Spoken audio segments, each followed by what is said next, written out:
So, kind of why is this technique better than other techniques and kind of better than maybe past techniques? So, previously, a lot of the detection of alcohol in the blood or in the urine has been measured via LCMS, so liquid chromatography mass spec. So, based on kind of past results, that technique is just a little bit laborious and expensive. So, when people pass away, um, it happens somewhat frequently. They need to be consistently checking for these kind of things. So for ethanol in their blood to see if they've been using alcohol.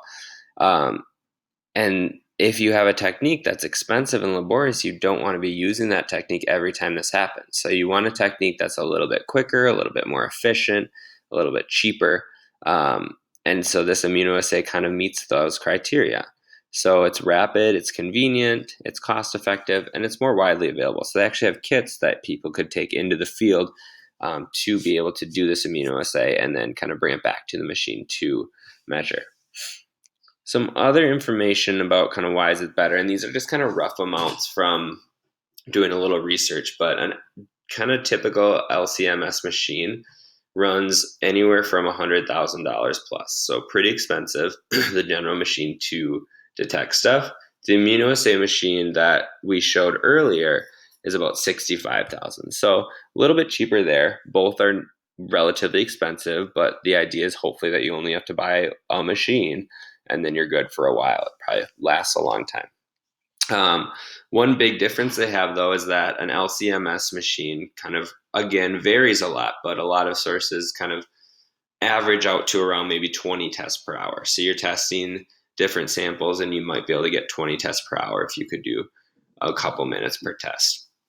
Well, the immunoassay, you have a lot of different wells that you can place these in, and you could potentially do like 1,200 tests per hour with the machine that this study used. So much more efficient in that sense. They can do a lot of tests in a quick amount of time.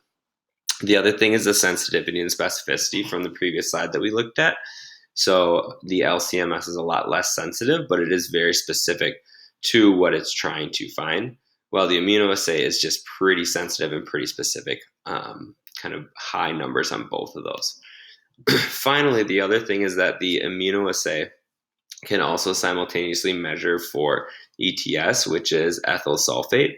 And that's just another metabolite of ethanol that can kind of help to further confirm that ethanol was in the system. So, all that being said, we see there's some advantages of immunoassay, time and money kind of being the big ones here. But after looking at our data, we realized that LCMS and immunoassay results both do agree with each other. So both are good techniques. It's just that the immunoassay was kind of giving them a little bit more accurate results in a little bit quicker time. So that was kind of some advantages to that.